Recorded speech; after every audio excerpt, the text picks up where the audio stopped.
हमारा अगर 100 नाम जप हो गया है तो 101 से चलेगा अगले जन्म में, 99 से नहीं चलेगा। जिसकी जितनी भजन में स्थिति हो गई है उससे नीचे वो नहीं गिर सकता। देखो, पहली बात तो दुर्गति हो नहीं सकती, नरक जाना नहीं है, स्वर्ग जाना नहीं है, दुर्गति होनी नहीं है। आगे भगवान बताएंगे उसकी गति क्या होगी। उसकी साधना जितनी है वो कभी नष्ट नहीं हो सकती। चाहे जितना बड़ा पाप बन जाए, उस पाप का उसे दंड भोगना पड़ेगा, लेकिन उसकी साधना नष्ट नहीं होगी। ये इस मार्ग का बहुत बड़ा सपोर्ट है कि मानो हम दिन भर भजन किया, हमसे शाम के गलती हो गई तो बोले दिन भर का भजन नष्ट हो गया। नहीं, आपका भजन दिन भर का वो है, और जो आपकी गलती हुई वो अलग है। गलती का आपको प्रायश्चित या दंड भोगना पड़ेगा, और भजन आपका सुरक्षित है, वो नीचे नहीं गिरेगा, उसकी साधन सामग्री नष्ट नहीं होगी। ये बहुत हृदय को शीतलता पहुंच। हमने जो नाम जप किया वो हमारा सुरक्षित है, नाम जप वो कभी नष्ट नहीं होगा, कि उसकी दुर्गति नहीं होगी। ये तो बस पक्की मान लो, वो नरक नहीं जाएगा, वो स्वर्ग नहीं जाएगा, मोक्ष नहीं होगा, लेकिन उनकी दुर्गति भी नहीं होगी। ऐसा नहीं है कि वो दुर्गति को प्राप्त हो जाए। जिसको अंत काल में भगवान का स्मरण नहीं होता, उसका कहीं पतन तो नहीं हो जाता, अर्जुन का पूछना था। इस बात को लेकर के बहुत व्याकुलता थी कि बेचारा साधन कर रहा है, इंद्रियां बस में नहीं, मन में बस में नहीं, तो अंत समय भगवान का स्मरण नहीं होगा तो उसकी दुर्गति हो जाएगी। तो भगवान कह रहे पार्थ नैवेह नामुत्र विनाशस्तस्य विद्यते। हे पृथानंदन, सच्चे हृदय से जुड़ा था, भगवान जुड़ना देखते, रहत न प्रभु चित चूक किए की, करत सुरत सहबार ही की। भगवान उसकी क्रियाओं को नहीं देखते, उसके चित्त को देखा, हृदय की बात देखी। वो भगवान से जुड़ना चाहता है, वो भगवान को प्यार करना चाहता है, वो भगवान से मिलना चाहता है, पर इंद्रियां वश में ना होने के कारण, मन वश में ना होने के कारण बार बार वो विषयों में फिसल जाता है, बार बार भोगों में पतित हो जाता है। तो भगवान उसका पतित होना नहीं देखते, भगवान उसका चित्त से जुड़ना देखते हैं। रहत न प्रभु चित्त चूक किए की, करत सुरत सहबार हिए की। हृदय की बात देखते, सच्चे हृदय से भगवान में जुड़ना चाहता था। अब उसका पतन नहीं हो सकता, मरने के बाद भी पतन नहीं हो सकता। जितनी उसकी स्थिति भजन में बन गई है, उसके नीचे वो गिर ही नहीं सकता। बहुत बढ़िया बात है। उसकी गति क्या होगी? आपने तो स्पष्ट कह दिया कि जिसका मन वश में नहीं, जिसकी इंद्रियां वश में नहीं, उसके लिए योग प्राप्त होना कठिन, अर्थात भगवत प्राप्ति होना कठिन है। जो तत्परता पूर्वक संयमित होकर अपने मन को वश में कर ले, वो सुख पूर्वक भगवत प्राप्ति कर सकता है। पर उस साधक की क्या गति होगी जिसका मन, बुद्धि, चित्त, अहंकार ये वश में नहीं है, और वो साधना करता है, नाम जप करता है, सत्संग करता है, स्वाध्याय करता है, पर इंद्रिय विजयी नहीं है, मन विजयी नहीं है। अंतिम समय उसकी भगवत स्थिति नहीं रहेगी, क्योंकि वो मन विजयी नहीं है। विषयाशक्ति है, असावधानी है, अंत काल में मन परमात्मा में नहीं लगा, विचलित हो गया, साधन से हट गया, परमात्मा की प्राप्ति नहीं हुई। तो हे कृष्ण, कृष्ण सबको आकर्षित करने वाले, हे भगवान, आप ही जान सकते हो, इस प्रश्न का उत्तर आप ही दे सकते हो कि उसकी क्या गति होगी। तात्पर्य है कि वो नरक तो जाएगा नहीं, क्योंकि नाम जप करता है। थोड़ा भी नाम जप करता है तो नरक नहीं जाएगा, थोड़ी भी भक्ति करता है तो नरक नहीं जाएगा। अजामिल के प्रसंग में यमराज जी ने अपने दूतों को आदेश किया था कि यदि कोई भी नारायण कृष्ण हरि बोलता है, गले में कंठी बांधे, वैष्णव है, भगवान का दास है, भूल करके मत जाना, तो नरक तो जाएगा नहीं, क्योंकि साधन करता है, नाम जप करता है, पाठ करता है, पर जितेंद्री नहीं, मनोनिग्रही नहीं, इसलिए भगवत प्राप्ति तो होगी नहीं, ये भगवान कह रहे हैं। पर नरक तो जाएगा नहीं, क्योंकि नाम जप करता है, और स्वर्ग की इच्छा नहीं, इसलिए स्वर्ग नहीं जाएगा, और मोक्ष इसलिए नहीं हुआ कि वो मन इंद्रियों को बस में नहीं किया। उसकी गति क्या होगी? काम गतिम कृष्ण गच्छति, वो किस गति को प्राप्त होगा? हे महाबाहु, हे अजान बाहु, संसार के आश्रय से तो वो रहित है, और परमात्मा के मार्ग में भ्रष्ट हो गया है, परमात्मा को प्राप्त नहीं कर पाया, और संसार के मार्ग को छोड़ दिया है। दोनों ओर से भ्रष्ट हुआ, उसकी क्या गति होगी? कहीं वो किसी बादलों की तरह छिन्न भिन्न नष्ट तो नहीं हो जाएगा? दोनों ओर से भ्रष्ट हुआ, अर्थात संसार मिला नहीं, परमार्थ में भगवान मिले नहीं, तो उसका समय जो परमार्थ में गया, जो भजन साधन में गया, वो सब बेकार हो गया, क्योंकि आपकी तो प्राप्ति हुई नहीं। क्योंकि किसकी क्या गति होगी इसका निर्णय तो सिर्फ भगवान कर सकते हैं। इस संशय का छेदन करने के लिए आपके सिवाय इस सृष्टि में दूसरा कोई नहीं हो सकता, इसलिए आप का गति कृष्ण, उसकी क्या गति होगी? भगवान बोल रहे हैं बहुत, उसका पारमार्थिक उद्देश्य भी नहीं बदलेगा। उसने उद्देश्य बनाया भगवत प्राप्ति, वो उद्देश्य भी उसका नहीं बदलेगा। हाँ, कितने जन्म लगेंगे ये उसका प्रयास होगा, प्रयत्न होगा। वो जन्मता मरता रह सकता है, भजन उसका नष्ट होगा, कम होगा ना, उद्देश्य उसका बदलेगा, वो लगेगा भजन। भक्ति बीज पलटे नहीं, जो जुग जाए अनंत, ऊंच नीच कुल उपजय होए संत को संत। वो कभी ऐसा नहीं हो सकता कि इतना भजनानंदी अब भ्रष्ट हो गया तो वो पतित हो गया, नीच और दुर्गति, अरे सब बेकार, कुछ नहीं। जो गलती हुई उसका दंड मिलेगा, और जहां से वो भजन कर रहा है वहीं से उसकी भजन की स्थिति आगे बढ़ेगी। जैसे उदाहरण में राजर्षि भरत का उदाहरण दिया था कि हिरन पे वृत्ति गई तो हिरन बने, लेकिन गंडकी नदी में खड़े होके हिरन बन करके भी इतना भजन किया कि अगला जन्म जड़ भरत जी के रूप में ब्रह्मबोध संपन्न महापुरुष के रूप में हुआ। तो भगवान कहते हैं नहीं कल्याण कृत कश्चित दुर्गतिम तात गच्छति। अर्जुन, हे तात, बहुत प्यार भरा संबंध है, उसकी दुर्गति नहीं हो सकती। जो मेरा थोड़ा भी भजन किया है उसकी दुर्गति नहीं हो सकती। साधक के लिए बहुत ही पॉइंट के आश्वासन की बात कह रहे हैं कि थोड़ा भी भजन किया तो उसकी दुर्गति नहीं हो सकती, और अगले जन्म में परमात्मा प्राप्ति की लालसा इतनी प्रबल होगी कि वो इंद्रियों मन को वश में कर लेगा। इस जन्म में जो चूक हुई वो अगले जन्म में सुधार लेगा। उसकी दुर्गति नहीं होने का तात्पर्य है कि जो मनुष्य कल्याणकारी कार्य में लगा हुआ है, जिसके लिए मनुष्य शरीर मिला है, वो कार्य कर रहा है, भजन कर रहा है, सत्संग कर रहा है, स्वाध्याय कर रहा है, ठाकुर सेवा कर रहा है, वो अपने असली कार्य में लगा हुआ है, पर उसका मन चलायमान है, उसकी इंद्रियां चलायमान, तो उसकी दुर्गति नहीं होगी। कारण कि उसका ध्येय चिन्मय तत्व भगवान में है, इसलिए उसका पतन नहीं हो सकता। मैं उसकी रक्षा करता हूं, तो उसकी दुर्गति कैसे हो सकती है? क्योंकि उसने थोड़ा भी सही मेरा भजन किया है। मेरी दृष्टि सर्वभूत हिते रता है, सब पर मोरी बराबर दाया, सब मम प्रिय सब मम उपजाए। मैं सबको प्यार करता हूं। फिर जो मनुष्य मेरी तरफ चल पड़ा, अपना किसी तरह से कल्याण परम हित मानकर मेरी तरफ चल पड़ा, तो मैं उसे सबसे ज्यादा प्यार करता हूं। फिर मैं जिसे प्यार करता हूं उसकी दुर्गति कैसे हो सकती है? प्यार तो सबको करता हूं, लेकिन जो अपना मान करके मेरी तरफ चल पड़ा, मेरा भजन करने लगा, उसकी दुर्गति कैसे हो सकती है? मेरा वो समझे न समझे, उससे वास्तविक संबंध तो है ही। ममई वांसो जीव लोके जीव भूता सनातना।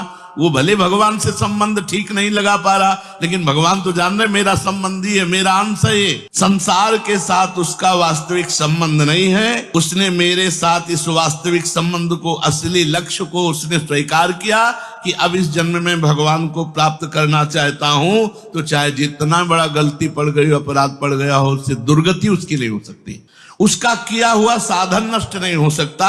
हाँ, वो देखने में मोहित सा लगेगा कि भ्रष्ट हो गया, अब तो कोई भजन साधन नहीं, अब तो भ्रष्ट सा हो गया है, साधन छूटा दिखाई देगा। परंतु ऐसी परिस्थिति में भी मैं उसका साथ नहीं छोड़ता। उसने मेरा भजन छोड़ दिया, मेरा साधन छोड़ दिया, लेकिन मैं उसका, जैसे एक सत्संग में दृष्टांत में देते थे कि जगन्नाथ जी की सेवा में श्रीअंग पार्षद रहते थे, तो उनमें से एक पार्षद वैश्या संसर्ग करने लगे कुसंग के कारण। तो जब सब पार्षदों को पता चला तो उन्होंने बुलाया और कहा, देखो तुम परम पावन श्री जगन्नाथ जी के अंग सेवी हो, या जगन्नाथ जी की सेवा छोड़ो वैश्या का संग करो, या वैश्या संग छोड़ो जगन्नाथ जी का अंग संग करो। तो भगवान की माया से मोहित हुए, साधन से गिरे हुए होने के कारण उन्होंने जगन्नाथ जी का अंग संग छोड़ दिया और वैश्या का अंग संग स्वीकार किया। आश्चर्य की बात कि जब उनका शरीर पूरा हुआ, वैश्यागामी जो अंग संग सेवी थे, तो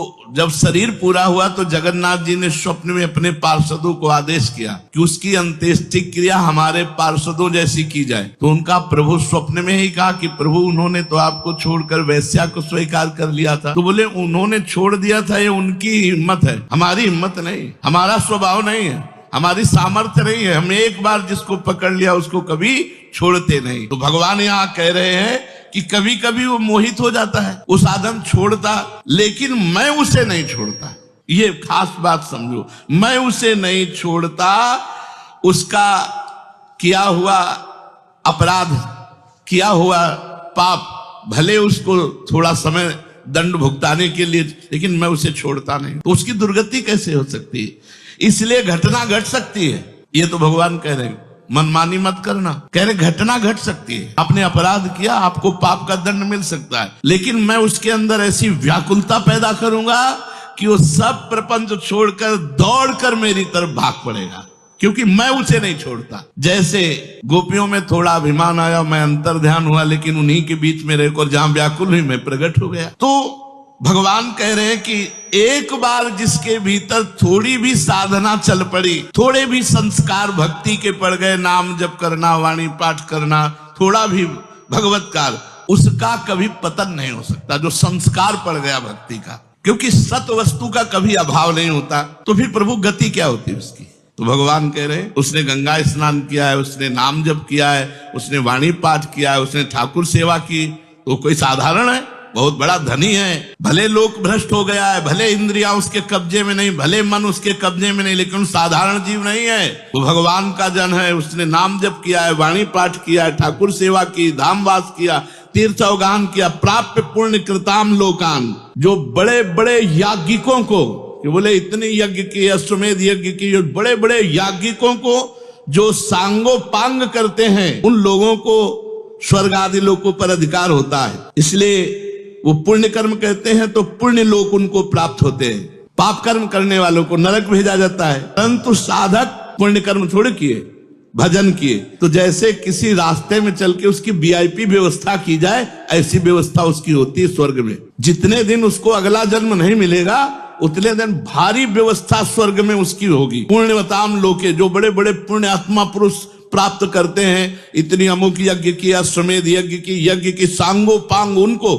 उसकी वीआईपी व्यवस्था होगी। प्राप्य पुण्य कृताम लोका नुषित्वा शाश्वती समाहा। उसको शुभ कर्म का परिश्रम, बड़े बड़े परिश्रम करके जो स्वर्ग आदि के भोग प्राप्त करते हैं, उसे न प्रार्थना करनी पड़ी है, न शुभ कर्म करना पड़ा है, न यज्ञ आदि कर्मों का सांगोपांग अनुष्ठान करना पड़ा है, उसकी ना स्वर्ग की चाह है, वो उसकी व्यवस्था होगी। शरीर छूटते ही दिव्य लोक में जाकर के दिव्य भोगों की व्यवस्था, क्योंकि मन चंचल था ना, इंद्रियां चंचल थी ना, मृत्यु लोक के भोगों, ले भोग स्वर्ग के भोग, सुंदर सुंदर जितने भोग हैं उन सब की बाहुल्यता, वहां भोगों की जो वासना बनी थी उसके अनुसार भोग। मान लो स्त्री की तो एक से एक अप्सरा, दुनिया का सब वैभव स्वर्ग में विराजमान है, त्रिभुवन में खूब भोगने के लिए सब एकत्रित कर दे, क्योंकि भजनानंदी कोई साधारण थोड़ी है, उसकी वीआईपी व्यवस्था हुई। अब अंत समय से साधन में विचलित मना हो जाने के कारण वो बड़े बड़े परिश्रमों से, पुण्यों से प्राप्त होता है, वो ऐसे स्वाभाविक रूप से रास्ते में प्राप्त हो रहा है। ये उसकी गति नहीं है, ये अयाचिक वृत्ति से उसकी वीआईपी व्यवस्था है कि अब ले जा रहे हैं तो रास्ते में ऐसे थोड़ी कि कोड़ा मारते,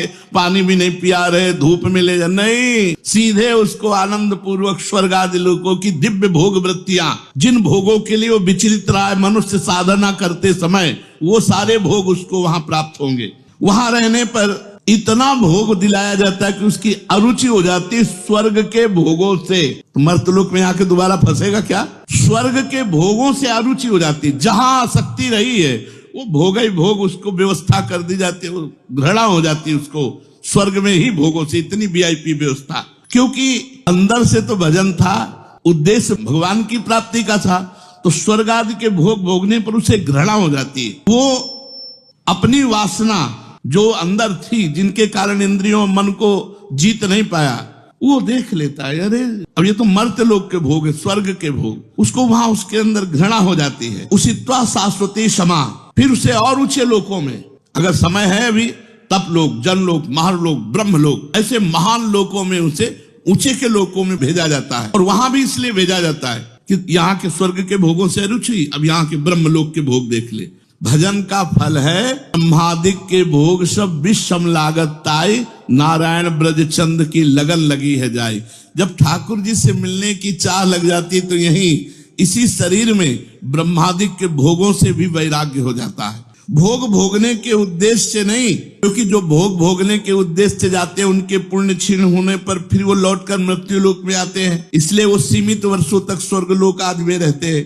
परंतु जिसका उद्देश्य भोग नहीं भजन था, योग भ्रष्ट हो गया है सूक्ष्म वासना के कारण, स्वर्ग आदि लोकों में जाएगा, उसका भजन नहीं छीण होगा। जैसे पुण्य आत्मा स्वर्ग गया, भोग भोगा तो उसका पुण्य छीण होगा, लेकिन इसका नहीं, इसका तो स्टॉक है, ये तो भागवतिक व्यवस्था है उसकी, ये ब्याज की व्यवस्था है। मूल तो ऐसे ही साधन संपत्ति है। देख लो, कोई घाटे का सौदा नहीं, वीआईपी व्यवस्था होगी। मरने के भी बाद अगर चूक हो गई तो, और चूक ना हुई तो सीधे निकुंज चलना है। वैसे यहाँ चूक हो जाए तो भी निकुंज जाना है, क्योंकि वृंदावन धाम है ना। अगर यहाँ शरीर छूटेगा तो यहाँ स्वर्ग थोड़ी ले जाएंगे, देवताओं का प्रवेश है नहीं, यहाँ तो वृंदा सखी सहचरियों का है। वो बहुत वर्षों तक उसके भोग सुविधा की सीमा नहीं रहती, ऐसी व्यवस्था होती है। अच्छा, जो भोग भोगने के उद्देश्य से ऊंचे लोकों में जाते हैं उनको फिर पतित होना पड़ता है, लेकिन ये योग भ्रष्ट जब ऊंचे लोकों में जाता है तो पतित नहीं होता, उसकी साधन संपत्ति प्रकाशित रहती है ज्यों की त्यों, और उसका सद्भाव जागृत रहता है। सब मिथ्या है, भगवान मिथ्या करवाते करवाते ब्रह्मलोक तक के भोगों का मिथ्या।